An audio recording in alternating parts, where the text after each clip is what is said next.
Гидросфера дегеніміз ол жердің су қабығы. Жалпы судың 3 агрегаттық күйі бар. Ол газды түрде, сұйық және қатты.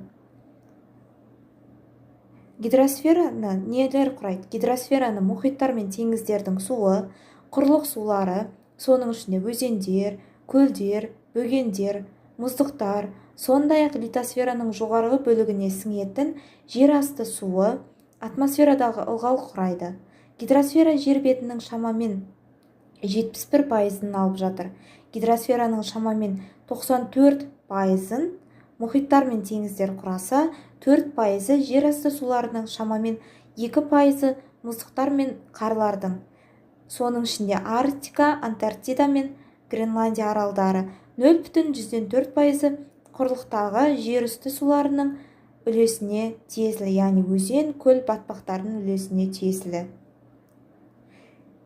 Гидросфераны дүниежүзілік мұхит, құрлық сулары және ауадағы су булары құрайды.